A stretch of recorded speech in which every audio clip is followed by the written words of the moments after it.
After completing a novel, I always arrive at this abstract place where I can't focus on anything right away. Um, some might construe this to be a type of recovery, a vacation from thinking. But in my case, that wouldn't be accurate. I'm unfamiliar with the experience of not thinking. And recovery implies that something has been negatively altered in you, and writing always alters me in a positive way. What happens for me is more like this.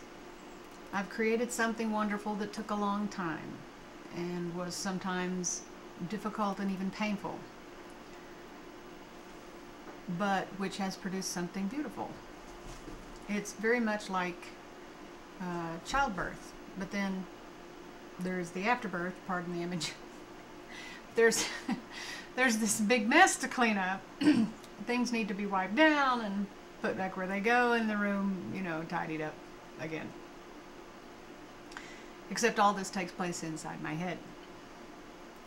So I ruminate about that book and several others, and I think about how it felt and wonder what might be the next thing I do from scratch. I consider the possibilities of marketing, that I might want to read someone else's book now, and generally organize the scattered thoughts in my head into a functioning unit again. Once that happens, I can begin anew to create something else. DNA. At the heart of any novel is the stuff of life. The details are what gives it its uniqueness. Often the hardest parts about writing a full-length novel are those maddening details. In my most recent completed book, also known as DNA, there was another level in that it was a sequel. These were characters who already existed in my fictional world, and I had to take them through another series of challenges, but also keep track of the facts that existed in the first book to make sure it remained consistent in the second one. When you write a sequel, there's an amazing amount of detail that has to be recalled or accessed. You have to juggle those details together and yet be able to separate them and not confuse them with each other. There's also the usual attention to detail in the plot and character development that's unfolding in the book you're writing, the sequel. Just some examples of that. That destroyed or lost cell phone in one chapter cannot magically appear 5 chapters later. The camera that someone has, the camera that someone has cannot have magically been transported into the hands of another character. They have to have made the exchange at some point. That character who had 3 guns, they have to be accounted for later when guns are being used. That character could not have been at point A when she was just at point B a few minutes ago. Things like that. There are other myriad considerations as well. One of them has to do with the psychology of characters. For instance, the villains. There's a hair-thin line between creating sympathy for a character and creating understanding while still loathing them. I was worried about that when I wanted to show in this sequel, DNA, I wanted to show a theme throughout the story, how everyone can have bad parents, and some people will deal with it well, and some people will become psychos. And this result depends on what's organically, psychologically in place in that person to begin with. I don't want to excuse the bad behavior, but I do still explain how, if they were already unstable, experiences can be responded to understandably, but still in a messed up way in character A, or the experience is distorted until the lie becomes the truth in their minds in character B. Khalil Gibran said, "Out of suffering have emerged the strongest souls. The most massive characters are seared with scars. My friend Emily C. Jones said, the rest of the quote is, and the remaining 98% of sufferers are either dead or traumatized. Hard to tell which is which from the massive amounts of scarring. Fair enough.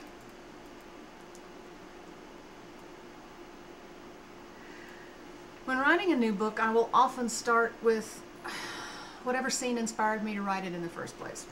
Then I'll begin to write dialogue between the characters until I get a feel for them, or in the case of this sequel, until the reader gets a feel for them, since I already understand who they are. New characters are an exception to this, of course. The story becomes largely a running dialogue with very little description, unless it's some scene that comes to me later.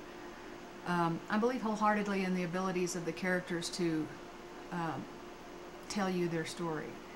I'm often as surprised as a reader would be when a character says something, but what they choose to say often guides the plot. I will also use bits and pieces of notes I've taken about people and places and filed away. One of these scenes I used in this book, I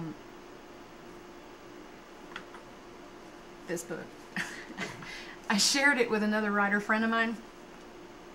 At the time, I wrote the odd scene, and she said, who's that guy and why is he chasing her? I don't know, I said. Well, what's the point of her climbing through that window? I'm not sure, I answered. Then how do you know what you're writing about? I don't.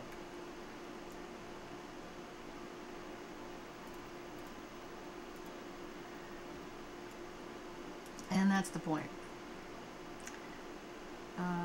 I knew that scene would be useful at some point in one of my books.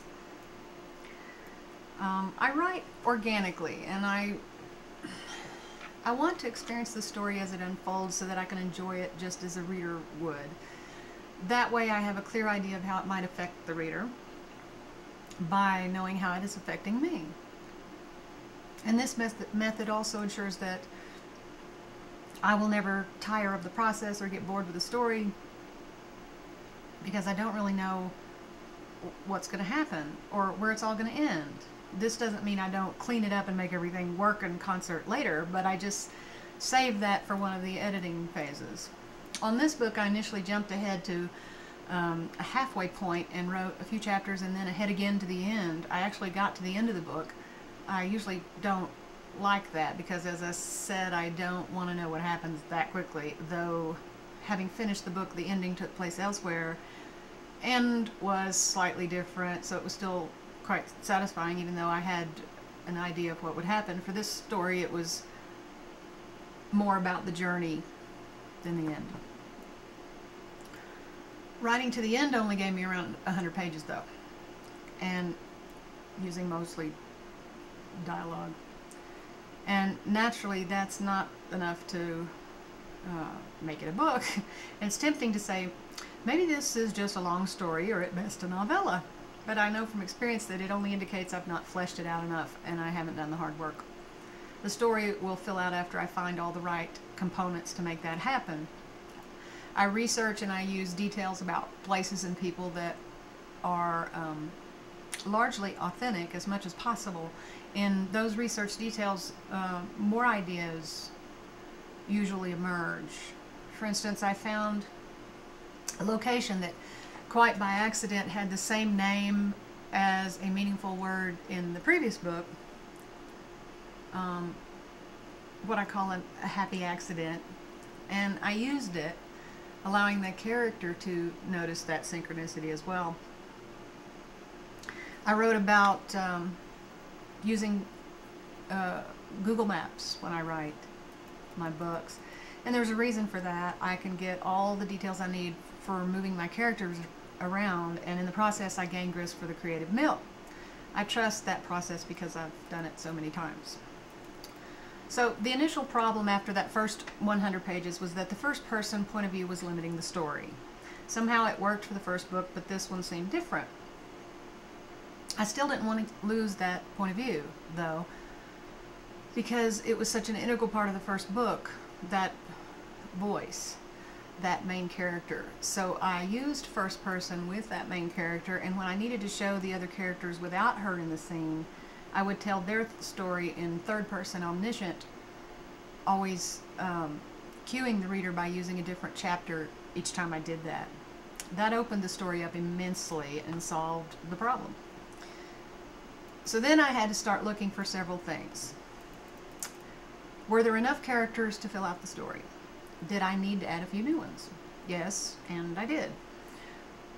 Where are the gaps of time? When that character spoke of the 2 weeks that had gone by, I had to ask, what did she do during that time?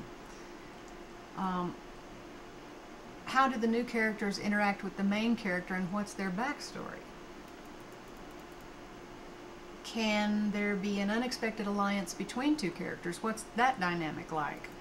Are there happy accidents in the text just straining to be explored? These are the ways in which you can open a story up that seems to be too short, basically. I don't believe in padding a story. I don't believe in putting details in there to reach some kind of word count. That's infuriating to me. I think you need as many words as it takes to tell the story, and that's all. But these are ways, when you have like 100 pages and you're stuck, these are ways that you can open the story up for yourself and create that momentum you need. And this is not the complete picture of what goes on in the process, but it's a portion of it. So, after I have completed a book, I am beset with a sensation of afterglow. I feel I have just had sex. Good sex. So far, I've copulated 16 times.